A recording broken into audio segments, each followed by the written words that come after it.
Салам достор, бул кыска нуска программасы. Бизге келген суроолордон биз тандап, биздин эксперттерден жооп алганга аракет кылабыз. Кыска жана нуска. Ал эми бүгүн болсо бизде конокто Мамирайым Жумабаев, ал гастроэнтеролог. Биздин сурообуз болсо бизге окурмандардан көп келет. Кандай учурларда шланг жутуу керек деген, же болбосо илимий тилде бул гастроскопия деп коет экен. Гастроскопияны өтүү керек.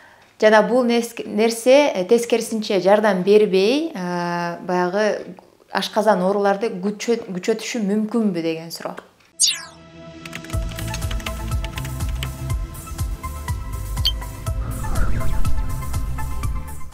Саламатсызбы, Мамирайым агай?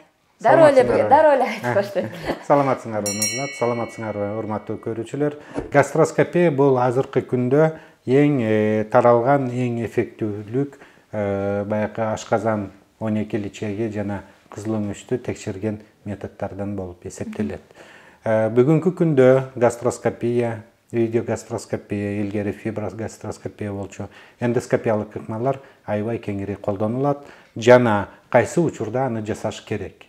Биринчиси, эгерде киши 45 жаштан улуу болсо, анда ушул ашказан оорусу же болбосо ичин ооруганы биринчи жолу пайда болуп жаткан болсо, ал жерде күмөн жок, так түз эле барып гастроскопия жасатыш керек. 45 жаштан жаштар кайсы учурда жасаш керек? Бул эми мындайда, бизде гастроскопиянын баасы анчалык бийик эмес болгон эсебинен биз аны кеңири колдонобуз. Чет өлкөдө бул аябай кымбат методдордун бири болуп эсептелет. Ошон үчүн ал жакта баягындай күнүмдүк колдонушка мүмкүнчүлүктөрү жок. Бирок хотя аппаратура баары бар. Кайсы учурда жаштарда 45 жаштан төмөнкүлөрдү карашы мүмкүн. Бул жерде өзүнүн ыкмасында понятие бар да, кызыл желектин признактары же болбосо симптомы тревоги деген. Ага эмне кирет? Арыктай баштаса, кан кусуп же кан түкүрсө, температура болсо, бездер чоңойгон болсо, анализ өткөзгөн кезде канында гемоглобин төмөн болсо, же болбосо чоң зарада кан пайда болсо, ошол кезде бул жерде жашына карабастан эндоскопияны, гастроскопияны өткөзөт. Өзүнүн ыкмасы менен өткөзүлгөн гастроскопияда эч кандай последствиясы болбойт. Сиздин сурооңузга ооба, жана сурабадыңызбы, гастроскопия өткөзгөн кезде ашказан ооруларын күчөтөбү, күчөтпөйбү деп. Себеби бул көбүнчө таралган нерсе экен. Жана мисалы биздин чөйрөбүздө угуп калдым. Ашказаным ооруду эле, анан кийин гастроскопияга бардым, анан бир аздан кийин башка дагы нерселер, башка оорулар да чыгып баштады. Анан мен ойлойм, бул деген баягы гастроскопия жасаганда ошо шланг менен баягы кырып алды же бир нерсе болуп калды, анан бул жардам бербестен кайра өнөкөт болуп кетти депчи.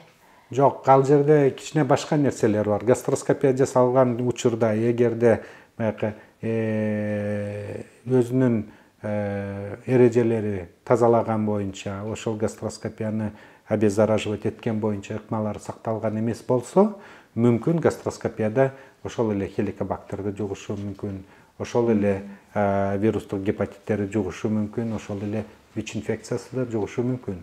Бирок бул эгерде жанагы тазалоонун эрежелери сакталбаган эмес болсо.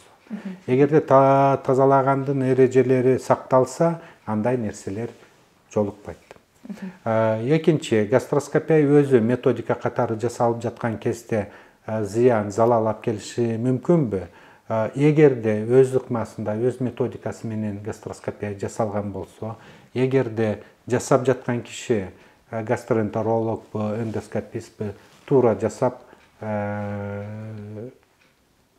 таягына чыккан болсо, андай нерселер жолукпайт. Эгерде баягы квалификациясы төмөн гастроскопия жасалып ошол учурда туура эмес жасалганда мүмкүн. Бирок гастроскопия, эндоскописттер Кыргызстанда анчалык деле көп эмес.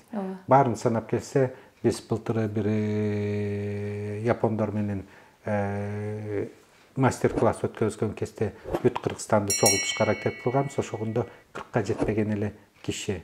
Алар баягындай жасашынардын алдында бардык обучениени өтүп, баары сертификат алып, андан кийин жасай баштагандар. Дагы бир суроо жаралды. Өзү баягы биздин тааныштар арасында да болуп калат. Баягы гастроскопияны канча жолу жасаш керек? Мисалы 1 жылда болобу, жарым жылда болобу. Себеби кээ бир учурда мисалы доктурга барганда гастроскопия мурда жасадың беле деп сурашат экен. Анан эгер жасадым десе, анда жок, азыр жасабаш керек дейт экен. Кээ бирсилер болсо, унчукпай эле кайра гастроскопия жасай беришет экен да. Ошондо негизи учуру боюнча кандай болуп жасалыш керек? Эми ал көп нерсенен зависит эткен нерсе. Мисалы айтканда, ошол эле 45 деп бөлүнүп турат да, дайынчы 45 жаш өткөндөн кийин кишиде өзү ооруса оорубаса, баягы оорунун алдын алуу деген нерсе да, профилактика, баягы раннее выявление деп аталат. Ошон үчүн гастроскопияны эле эмес, колоноскопия деп жоонун чегин караганда да 3 жылда 1 жолу жасатып коюш керек. Ал эми башталып аткан оору андай болсо, ошол алдын ала көрүп туруп, биз окшош баягы келгенде рак менен уже операция болбой турган рак менен жетпес үчүн ошол 3 жылда бирден жасап туруш керек. Эгерде баягындай группа риска деп аталат, ашказанда же жоонун ичегиде өзгөрүүлөр болсо, атрофия болсо, анда убактысы кыскарат. 3 жылда 1 жолу эмес, 1 жылда 1 жолу баары бир көрүп туруш керек. Аны алдын алып, баягы ошол эле рак башталып келген кезде операция жасалса, ал жеңилөтөт. Эгерде өсүп кеткен болсо, ал тилекке каршы болбойт. Күнүмдүк жашоодо канчалык бат-бат гастроскопия жасап туруш керек? Эгерде ситуация түшүнүксүз болсо, эгерде 3 ай мурун жасалган, бирок азыр кайра оору пайда болуп, өзгөрүп, оорунун күчү, түрү, адамдын сезгени өзгөрүп жаткан болсо, ал жерде 3 күндө бир жасаш керек, 5 күндө бир жасаш керек деген сөз жок. Керек болгон учурунда кайра жасалыш керек. Менен дагы көп сурайттар ошондой. Мен 1 ай мурун жасадым эле, азыр жасай берсем болобу, зыян болбойбу деп. Мен аларга тамаша катарда бирок мындай түшүндүрүп да айтам, 1 күндө 3 жолу жасасаңыз деле эч нерсе болбойт. Эгерде аппарат таза болсо, эгерде өз методика менен жасалса, эч нерсе болбойт, жасала берет. Эмне дегенде анын зыяны жок, андай радиация да жок, эч нерсе жок. Түшүнүктүү, кичине оорураак сезилет пациентке. Бир метр зонд менен дискомфорт болот, бирок керек болгон учурунда жасалыш керек. Түшүнүктүү. Чоң рахмат сизге. Мынакей достор, гастроскопия канча жолу жасалыш керек жана кайсыл учурда жасалыш керек деген суроолорго жооп алганга аракет кылдык. Мен ойлойм, бул чыгарылыш сизге өзгөчө пайдалуу болду деп. Ал эми биз менен болуп бергениңиз үчүн чоң рахмат. Кийинки чыгарылышта көрүшкөнчө саламатта болуңуз.